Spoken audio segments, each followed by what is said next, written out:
paz do Senhor, queridos juvenis, neste domingo, dia do Senhor, mais uma lição graciosa que nós vamos estudar nesta manhã.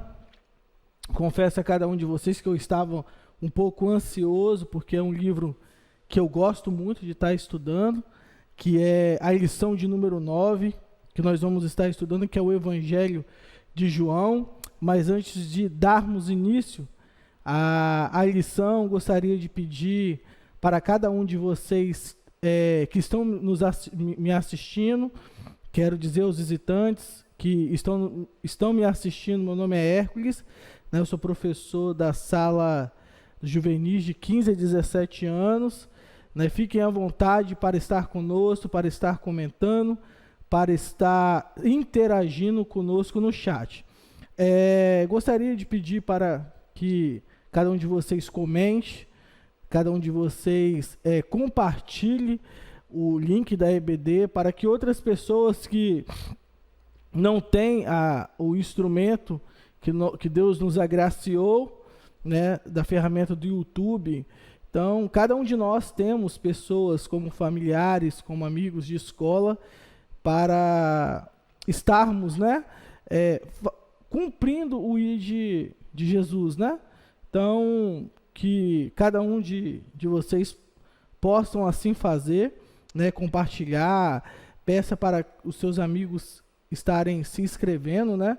No nosso canal, estarem assistindo os nossos cultos que temos, se inscreverem, olharem um pouco da nossa página que temos na internet, né? Então, que cada um de vocês possam cumprir o ID de Jesus Cristo e fazer as obras que Deus tem feito na vida de cada um de vocês. Amém? Então, como eu havia dito, hoje, no dia 29 de maio de 2022, nós vamos estar estudando a lição de número 9. Antes de darmos início, gostaríamos de começar orando, amém? Então, onde você estiver, curve a sua fronte para estarmos dando início. Senhor Deus, obrigado, meu Deus, pelas dádivas que o Senhor tem nos dado.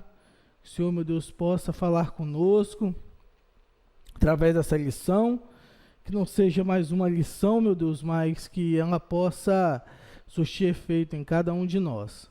No nome de Jesus, eu oro. Amém. Como havia dito, nós vamos estar estudando a lição, né, de número 9, que é o Evangelho de João, né?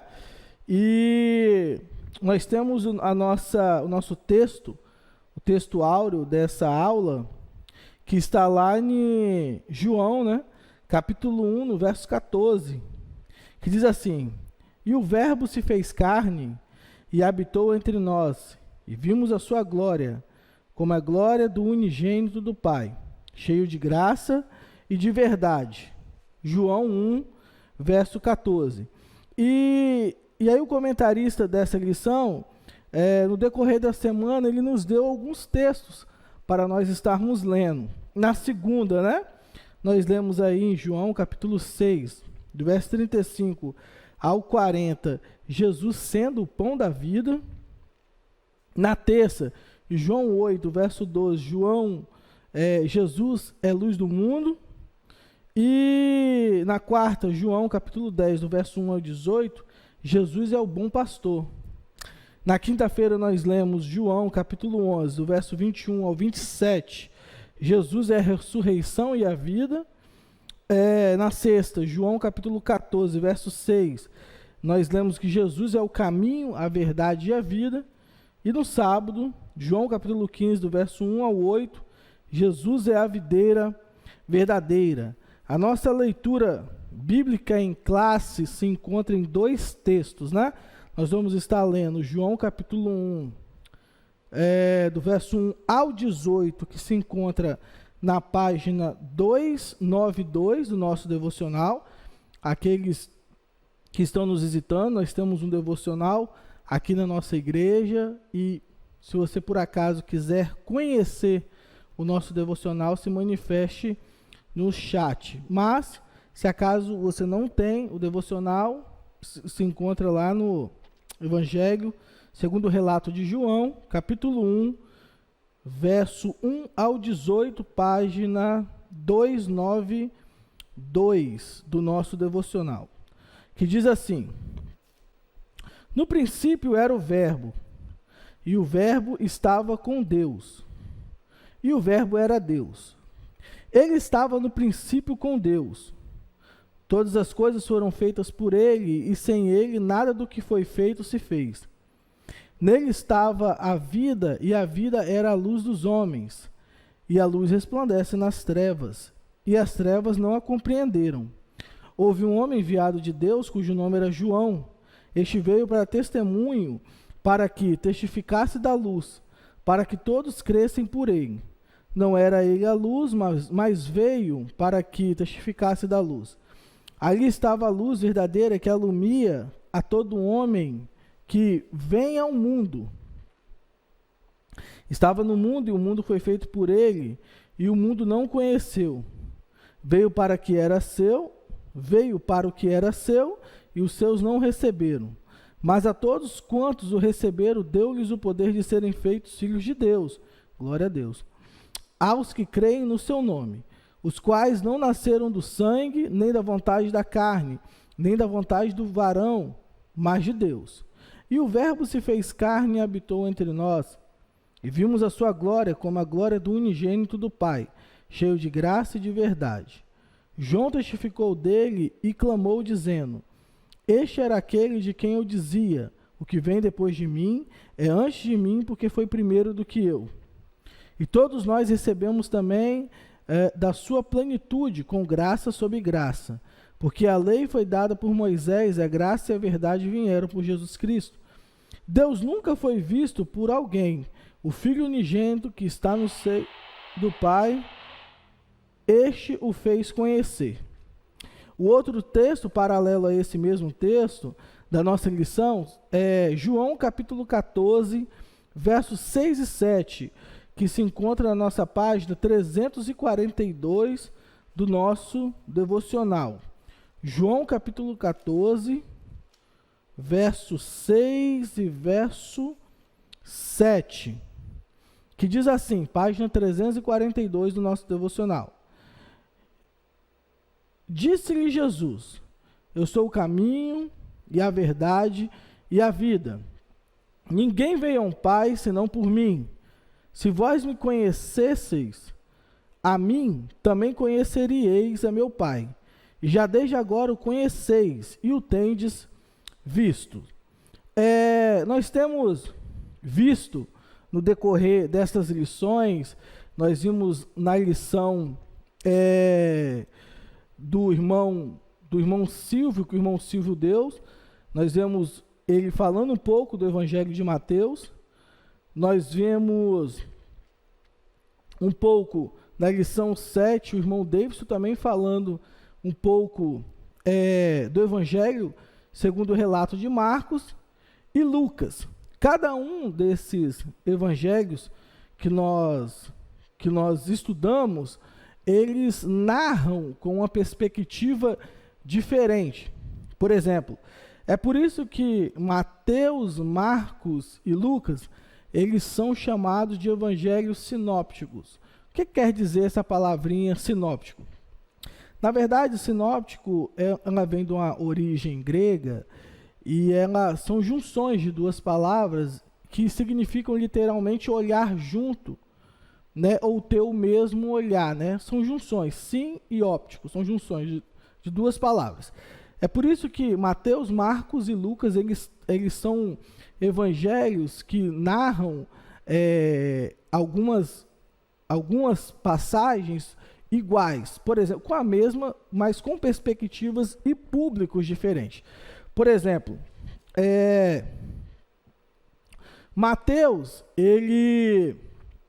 quando ele vai escrever o seu evangelho, a ênfase de Mateus é narrar que Jesus, ele é o rei dos judeus, até porque o público de Mateus é um público judaico, É por isso que as referências que Mateus vai fazer do Antigo Testamento, nenhum outro evangelho vai fazer. Né? Porque o público de Mateus era um público que conhecia, né, o Antigo Testamento. Né? Eles liam constantemente o Antigo Testamento. Né? Então, Mateus vai provar para esse público agora que Jesus ele é ele é o rei dos judeus, né? Mediante a várias passagens que Mateus ele vai fazer referência. Marcos já é diferente, né? Marcos, o público que Marcos agora está narrando é um público romano, né? E a ênfase de Marcos é mostrar Jesus como servo sofredor.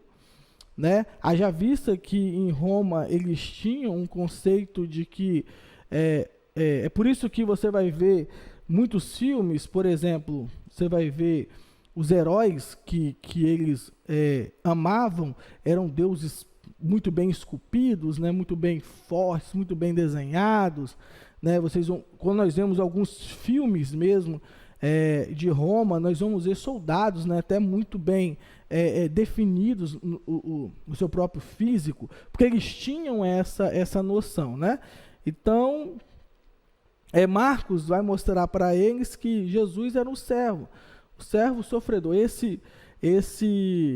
Ele anunciou Jesus de uma forma que eles olhassem para Jesus e, no momento em que eles olhassem, eles não tivessem muito apreço. Até porque, quando Paulo ele vai escrever a sua primeira carta de Coríntios, aos Coríntios, ele vai dizer que Jesus ele era escândalo para os judeus e loucura para os judeus e escândalo para os gregos, né? Porque eles tinham essa noção para aquele povo ouvir que o Filho de Deus, né, foi morto no Calvário, para eles eram loucura, né, para eles eram escândalo escutar. Né, haja vista que eles tinham uma perspectiva de um Deus diferente e mitologicamente falando. Aí Lucas, a narrativa de Lucas que Lucas vai empregar já é um público gentil, né? E a ênfase de Lucas é mostrar Jesus como um homem perfeito, aquele que veio, né, e cumpriu toda a lei judaica, né? E João ele já é um evangelho, como eu posso dizer para vocês, é um evangelho distinto dos outros 3 evangelistas, até porque a ênfase de João era um apologeta, né? E a ênfase de João, o público de João era judeus e gentios, né?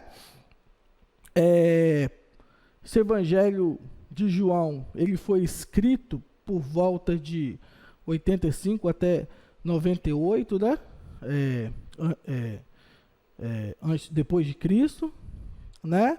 E a ênfase de João era mostrar para o público dele os milagres que comprovavam que Jesus ele era de fato o Filho de Deus, e mostrar a divindade de Jesus, ele como o próprio Deus encarnado, né? É por isso que depois, ao decorrer da aula, eu vou tentar falar para vocês até porque que João enfatizava muito a divindade de Jesus em detrimento dos seus milagres, né? Então, João, ele escreve, né, esse evangelho. Nós não temos, há um erro, quando nós falamos, às vezes, que nós temos 4 evangelhos, né? Na verdade, nós temos um evangelho, né? E com perspectiva ou com narrativas diferentes de pessoas diferentes, né? Então, o evangelho que João escreve é o evangelho, até o próprio Marcos, evangelista Marcos, no capítulo 1, no verso 1, ele vai dizer que era o evangelho de Jesus Cristo, né? Então, todos os evangelistas, o evangelho é de Jesus Cristo, segundo o relato de Mateus, segundo o relato de Marcos, segundo o relato de Lucas e segundo o relato de João. Apesar de nos 4 evangelhos você não achar o nome de nenhum desses evangelistas, há um consenso comum até de testemunhas internas e externas que, de fato, foi eles que escreveram os evangelhos, né? Para vocês terem ideia que eles não tinham essa vontade de que o seu nome fosse notado, porque a ênfase era Jesus Cristo. Quando nós vamos ver também algumas cartas, até dos próprios meio-irmãos de Jesus, né, que é Tiago e Judas, né, nós vamos ver que eles começam as suas cartas se referindo que eles eram servos de Jesus Cristo, né? Judas, servo de Jesus Cristo, Tiago, servo de Jesus Cristo. Por quê? Porque a ênfase, depois eles entenderam que Jesus, né, até a crucificação, eles não criam que ele era de fato o Filho de Deus. Então, eles tinham essa noção que eles não eram nada. Eles não, né, eles eram meras criaturas, né, perante o Deus encarnado, né? E é claro que a nossa literatura, nosso português, às vezes ele nos deixa um pouco aquém, mas quando o pastor Jairo ele estava expondo essas cartas, ele nos explicou dizendo o que significava essas palavras servo, né? E ele disse que era um escravo, que não tinha mérito nenhum, né? Era uma palavra mais insignificante na época. Era um escravo que ele só tinha um senhor, ele só fazia a vontade do seu senhor, não tinha direito nenhum. Então, Tiago, que era meio-irmão de Jesus, e Judas, que era meio-irmão de Jesus, vão usar essas mesmas palavras para definirem, né? Enfim, o Evangelho de João, ele destaca muitas coisas. O material que eu estou usando, antes de... para vocês terem ideia, eu estou usando aqui um material de estudo, até do pastor Jairo e do Hernandes Dias Lopes, né? É um material mais consistente, vamos assim dizer, que vai trazer algumas observações que na revista não tem, né? Então, eu procurei trazer esse estudo, né, mais consistente, né? Mas vai seguir o mesmo roteiro que está na nossa revista, ok? Então,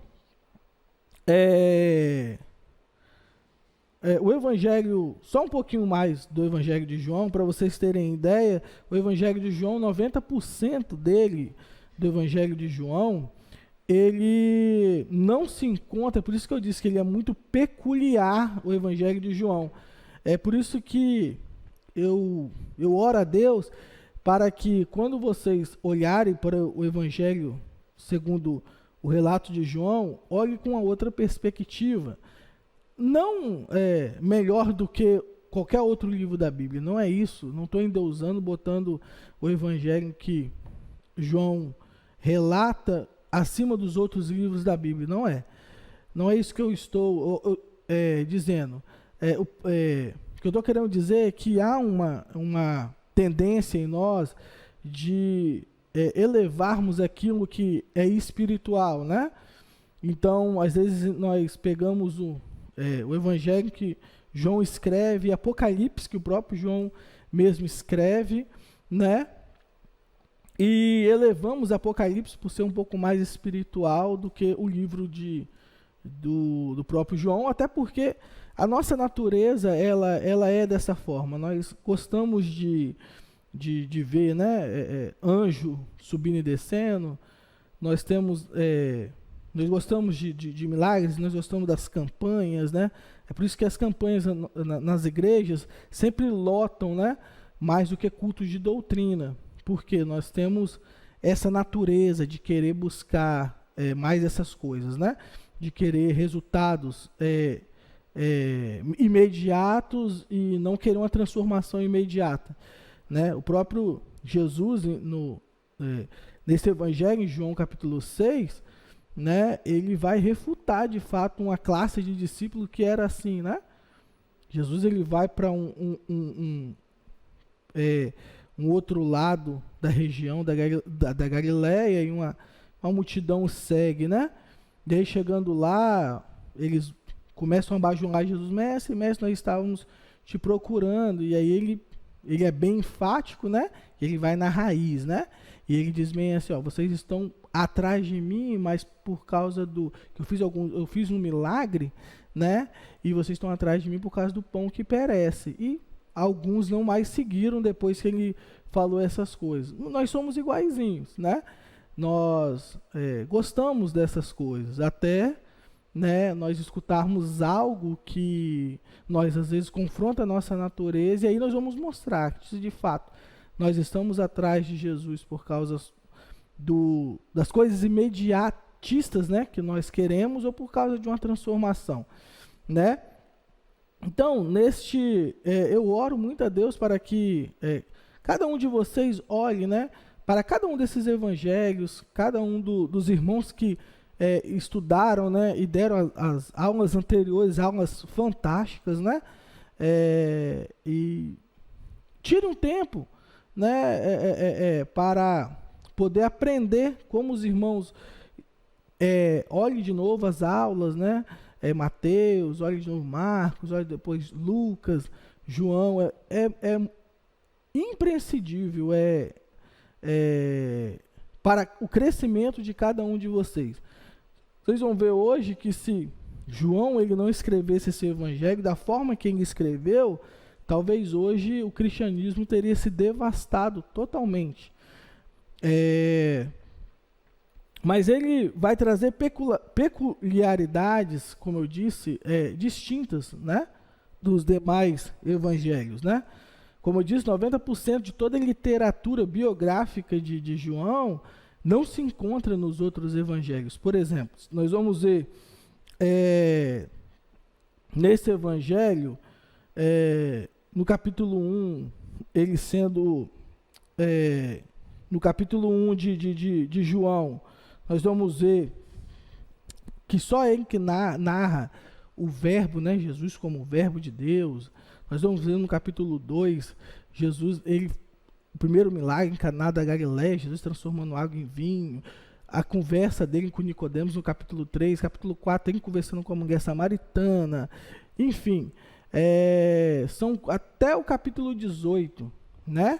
Salvo engano, são coisas que nos outros evangelhos, os outros evangelistas não narraram, só mesmo João narrou. Mas vamos saber e aprender um pouco sobre o autor do quarto evangelho, né? Como eu disse, né, que os quatro evangelhos são anônimos, né? Pois seus escritores não se acharam dignos de reclamar a autoria de seus escritos, mas há inconfundíveis, né, e irrefutáveis evidências internas e internas de que esse evangelho foi escrito pelo apóstolo João, irmão de Tiago, né, filho mais novo de Zebedeu, que era suficiente rico para empregar trabalhadores que o ajudavam no seu trabalho. Sua mãe era Salomé. Esse Tiago aqui não é o Tiago, né, irmão de Jesus, né?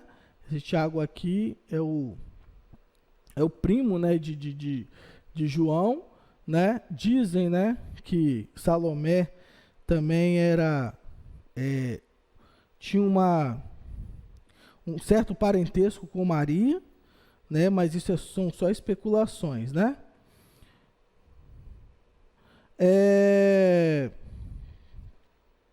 Depois da ascensão de Cristo, João se tornou um dos grandes líderes da igreja de Jerusalém. De acordo com a tradição, João mudou-se para Éfeso, capital da Ásia Menor, onde viveu os últimos anos de sua vida como líder da igreja na região. foi banido para a ilha de Patmos, no governo de Domiciano, onde escreveu o livro de Apocalipse com a ascensão de Nerva. João recebeu permissão para retornar a Éfeso, onde morreu aos 98 anos no início do reinado de Trajano. João foi o único apóstolo de Jesus que teve morte natural. Os demais morreram pelo viés do martírio. A antiga literatura patrística faz referências ocasionais ao apóstolo, deixando evidente que ele era morador de Éfeso. Westcott cita Jerônimo, que relatou: permanecendo em Éfeso até uma idade avançada, podendo ser transportado para a igreja apenas nos braços de seus discípulos, e incapaz de pronunciar muitas palavras. João costumava dizer não muito mais do que: filhinhos, amai-vos uns aos outros. Por fim, os discípulos que ali estavam, cansados de ouvir sempre as mesmas palavras, perguntavam: Mestre, por que sempre dizes isto? É o mandamento do Senhor, foi a sua digna resposta. E se apenas isso for feito, será o suficiente. Então nós vamos ver que existiam pessoas, por exemplo, o próprio Policarpo, que era discípulo de João, Irineu, né? Depois também foram bispos ali da igreja de Éfeso, igreja esta que o próprio apóstolo Paulo havia fundado ali na Ásia Menor, juntamente com outras igrejas, como Colossos, tinha Hierápolis, tinha as 7 igrejas do Apocalipse, né? Então, faziam parte dessa região da Ásia Menor, né? F. Bruce diz que a evidência interna da autoria joanina para esse evangelho decorre do fato de que ele foi escrito por um judeu palestino, por uma testemunha ocular e pelo discípulo que Jesus amava, por João, filho de Zebedeu. Tanto João quanto seu irmão Tiago foram chamados de filhos de trovão, possivelmente por causa de seu temperamento impetuoso. Eles queriam que fogo do céu caísse sobre os samaritanos que se recusaram a hospedar Jesus. Nós vamos ver a maioria das cartas de João, por exemplo, a primeira, a segunda, a terceira carta de João, ele falando muito sobre o amor, né? Mas esse mesmo João, a história vai dizer que existia um homem na época que ele era um herege, e a história vai dizer que quando esse homem ele estava numa cidade, João não gostava de ficar na mesma cidade que esse homem, né? João ele sentia tão repulsa a este homem que ele não queria fazer parte do tipo de pecado, nem pisar na mesma cidade dele, né? Então, às vezes nós temos um conceito, né? Porque ele é apóstolo do amor, assim, né? Com muitas pessoas, nós o conhecemos assim, mas ele era muito rígido também, né?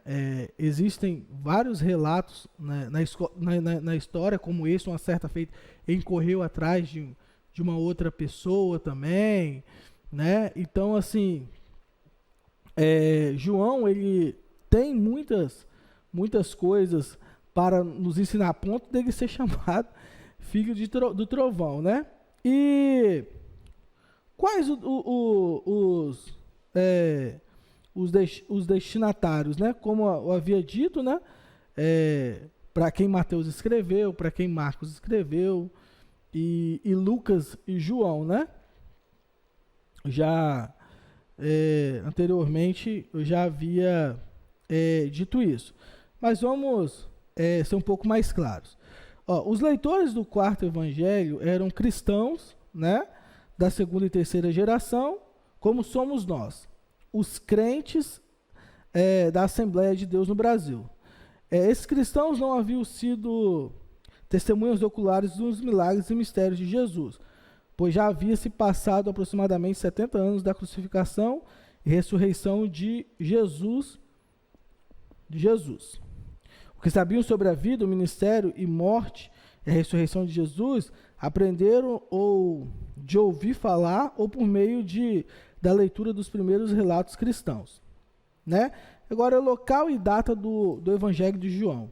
É consenso entre os estudiosos conservadores, estribados nas evidências históricas, que João escreveu esse Evangelho da cidade de Éfeso, capital da Ásia Menor, onde morou por longos anos. Pastoreou a maior igreja gentílica da época, liderou as igrejas da região e morreu já em avançada velhice, nos dias do imperador Trajano. Qual era, né, os propósitos do Evangelho de João? O Evangelho de João tem um propósito específico: apresentar Jesus como verbo divino que se fez carne, o Criador do universo, revelador do Pai, Salvador do mundo, por meio de quem recebemos pela fé a vida eterna. Os eruditos têm dito que o Evangelho de João tem dois objetivos principais. O primeiro objetivo de João era um tanto apologético, para que creiais que Jesus é o Cristo, o Filho de Deus. Isso está lá em João capítulo 20, verso 31. Né? Como afirma MacArthur, isso parece ser uma refutação do gnosticismo, que estava em franco avanço no final do primeiro século, que afirmava que Jesus não veio em carne, que só era uma aparência de corpo humano. E é exatamente aqui que eu gostaria de enfatizar. Como eu disse, né? O Evangelho de João ele tem as suas peculiaridades, e eu disse que existia que João era um apologeta, e se ele não tivesse escrito esse Evangelho, talvez hoje nós não teríamos muitas evidências do que é cristianismo, né? Logo no primeiro e no segundo século surgiu uma seita gnóstica, que era uma seita greco-romana, uma filosofia greco-romana misturada com judaica, e eles diziam que a matéria ela era má, né? Então, por causa que a matéria era má, então esse Deus ele não poderia ter se encarnado, né? E vivido uma vida humana, para vocês terem ideia. E aí, imagina no primeiro século como refutar uma heresia dessa, né? Como dizer que de fato Jesus ele era o Filho de Deus, ele era o Deus encarnado, né? Então, João ele vai relatar vários episódios no seu próprio Evangelho para refutar exatamente essa ideia herética da época. Por exemplo, em João capítulo 11, nós vamos ver sobre a ressurreição de Lázaro, e nós vamos ver que Jesus ele demora 4 dias para efetuar a ressurreição de Lázaro. Para muitas pessoas, talvez, aquilo ali é meramente um milagre, né?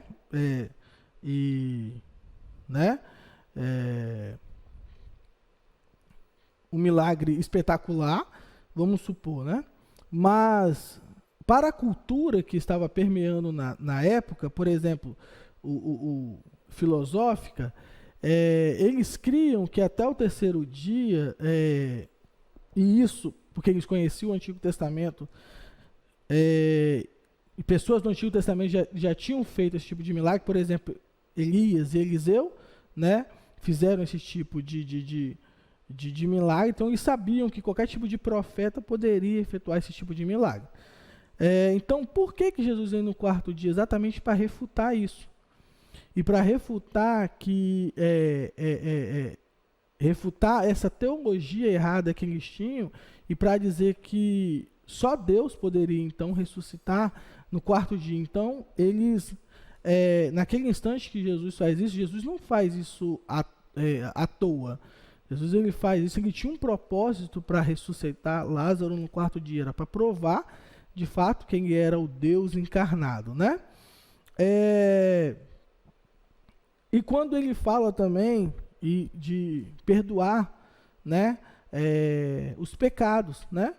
Então eles sabiam que só Deus poderia perdoar pecados, né? Então Jesus constantemente está refutando essa doutrina que eles tinham na época, que foi influenciada, né, por esse conceito gnóstico da época, né?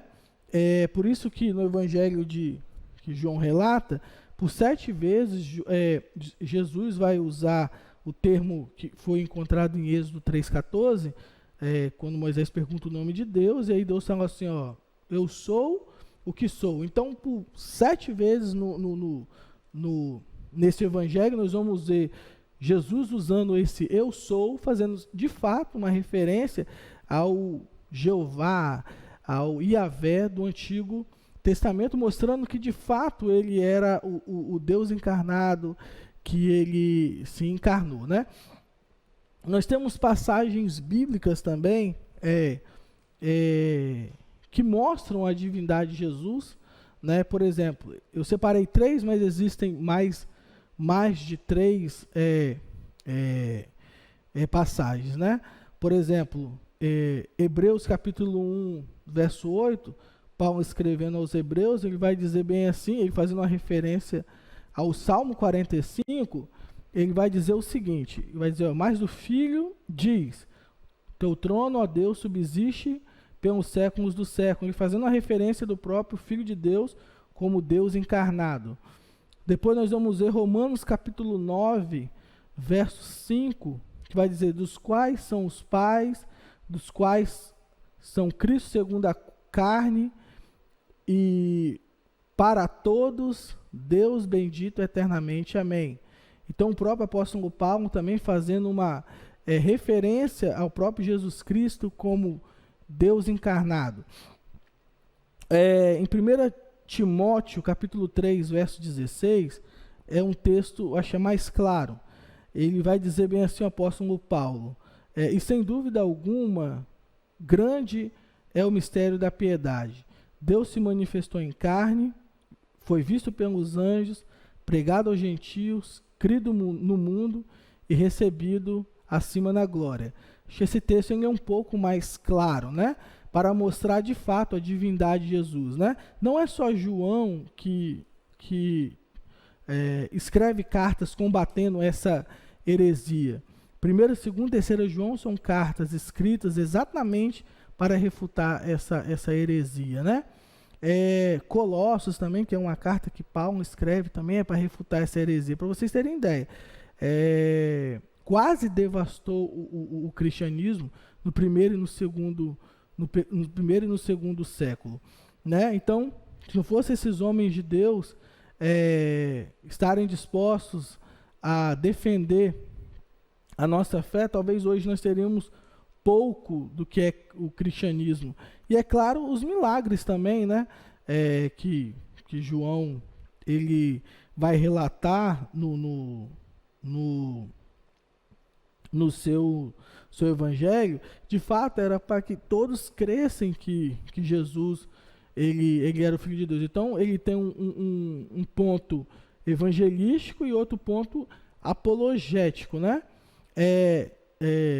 Só para nós ilustrarmos, o texto que nós lemos hoje, que é João 1, do verso 1 ao 14, é de fato um texto que o apóstolo João usa para refutar essa heresia da época. E ele refuta vários tipos, né? Não é só o gnosticismo, né? Só no primeiro verso de João capítulo 1, no verso 1, que vai dizer que no princípio era o verbo, e o verbo estava com Deus e o verbo era Deus, ele refuta 3 tipos de seitas, só nesse primeiro verso. Por exemplo, a primeira parte do versículo diz bem assim, né? No princípio era o verbo. E eu estudando, né?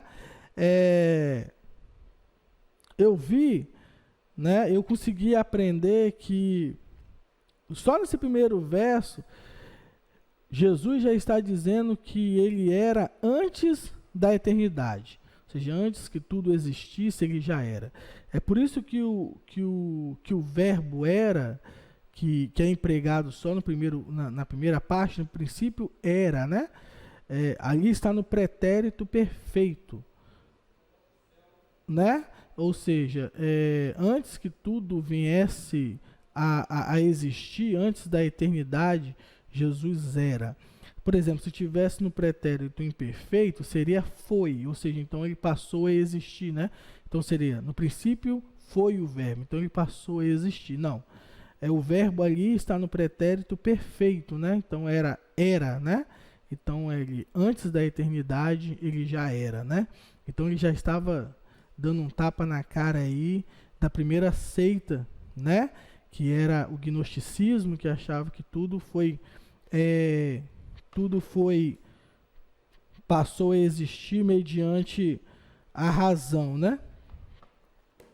Então, na segunda parte do verso, ele vai dizer, no princípio era o verbo e o verbo estava com Deus.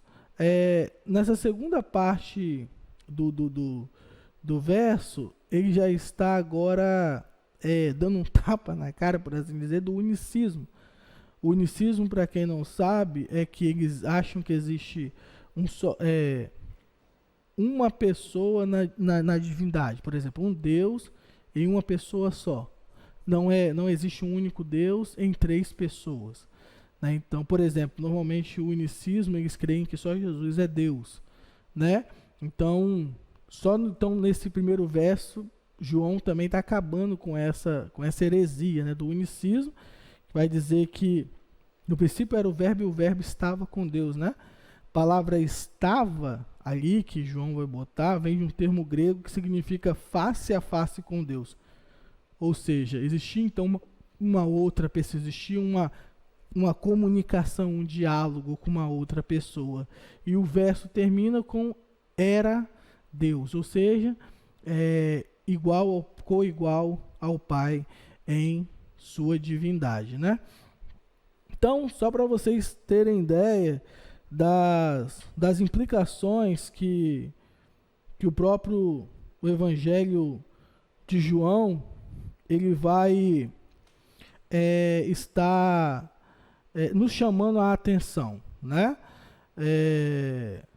Então, João, ele escreve esse evangelho por um motivo evangelístico, mas também apologético, para refutar essas seitas, né, que estavam permeando o cristianismo logo nos primeiros séculos, e para mostrar os milagres de Jesus, né, que era um ponto evangelístico, para que todos, né, que olhassem esses milagres, crescem nos milagres de Jesus, né? Eu gostaria de estar concluindo essa aula, né? Até com as palavras do próprio pastor, que ele vai dizer bem assim: o caráter de João era inicialmente um homem turbulento e ambicioso, exclusivista e intolerante. Jesus deu a ele e a seu irmão Tiago o nome de Boanerges, filhos do trovão. E isso está lá em Marcos capítulo 9, verso 38 e Lucas 9, 49. Tão impossível era seu temperamento que estavam dispostos a pedir fogo do céu para consumir a aldeia dos samaritanos. Eles e sua mãe Salomé pediram a Cristo para que ocupasse um lugar de proeminência no seu reino, coisa que irritou os outros discípulos. Mas a permanência mais próxima de Jesus mudou radicalmente seu caráter, que passou a ser conhecido como o apóstolo do amor. William Barclay, no comentário de João, relata histórias sobre o apóstolo João, preservado na tradição cristã. Podemos seguir João através das histórias que contavam sobre ele na igreja primitiva. Eusébio nos diz que ele foi exilado em Patmos durante o reinado de Domiciano. Na mesma passagem, Eusébio relata uma história típica sobre João, história que tinha recebido de Clemente de Alexandria, João tinha chegado a ser uma espécie de bispo da Ásia Menor, visitando uma de suas igrejas que ficava perto de Éfeso. Viu entre a congregação um jovem alto e bem vestido. Voltando-se para o ancião a cargo da congregação, João lhe disse: ponha esse jovem sob sua responsabilidade e cuidado, e chama a congregação a dar testemunho de que eu tenho feito. O ancião levou o jovem à sua casa, cuidou e o instruiu. E chegou o dia em que o jovem foi batizado e recebido na igreja. Mas pouco depois entrou em um círculo de amigos viciados e maus e embarcou em uma carreira de crimes e pecados, que terminou por converter-se no chefe de uma quadrilha de ladrões e assassinos. Algum tempo depois, João voltou a visitar a congregação e disse ao ancião: devolva-me o encargo que eu e o Senhor confiamos a você e à igreja da qual você é responsável. A princípio, o ancião não entendia do que João estava falando. Quer dizer, disse João, que lhe estou pedindo a alma do jovem que deixei a seu cargo. Aí disse o ancião: morreu. Morto? Disse João. Morreu para Deus, disse o ancião. Caiu da graça, viu-se obrigado a escapar da cidade devido a seus crimes e agora é um malfeitor que vive nas montanhas. João foi imediatamente às montanhas com toda deliberação, permitiu que a quadrilha de ladrões o capturasse, levaram-no perante o jovem que agora se tornou chefe da quadrilha e cheio de vergonha o jovem quis escapar dele. João, apesar de ser um homem velho, o seguiu. Meu filho, exclamou, você foge de seu pai? Sou débil e de idade avançada. Tenha piedade de mim, meu filho, não tenha medo. Ainda há esperança de salvação para você. Vou interceder por você perante Cristo, nosso Senhor. Se for necessário, morrerei por você assim como ele morreu por mim. Pare, fique e creia. E Cristo quem me enviou a você, é Cristo quem me enviou a você. O apelo destroçou o coração do jovem, parou, arrojou suas armas e chorou. João e ele desceram juntos a montanha e o jovem voltou para a igreja e a vista cristã. Aí vemos o amor e a valentia de João ainda em ação. Está em Eusébio, na história da igreja primitiva. Relata outra história sobre João que extraiu da obra de Irineu. Vimos que um dos líderes da heresia era um homem chamado Cerinto. Em uma ocasião, o apóstolo João entrou em um banheiro para banhar-se, mas quando se inteirou de que Cerinto estava no interior, saltou de seu lugar e correu para fora, porque não podia tolerar permanecer sob o mesmo teto. Aconselhou a quem estava com ele que fizesse o mesmo. Escapemos, disse, não seja que caia o banheiro, pois Cerinto, o inimigo da verdade, está em seu interior. Aqui temos outra característica do temperamento de João. Boanerges não tinha morrido totalmente. Cassiano conta outra história famosa sobre João. Um dia o encontraram brincando com uma perdiz domesticada. Um irmão mais estreito e rígido censurou que perdia tempo nessa forma.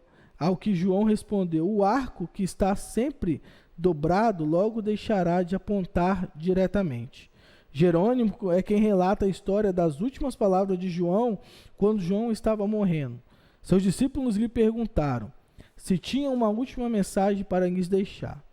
Filhinhos, amem-se uns aos outros. Repetiu uma e outra vez. E lhe perguntaram se isso era tudo o que tinha a lhes dizer. E ele respondeu: é suficiente, disse, porque é o mandamento do Senhor. Esta é, pois, a informação que temos sobre João. Dela surge uma figura de temperamento fogoso, de ambição, de coragem indubitável e, no final, de um amor generoso. Gostaria de agradecer essa oportunidade, a mim franqueada mais uma vez. Gostaria que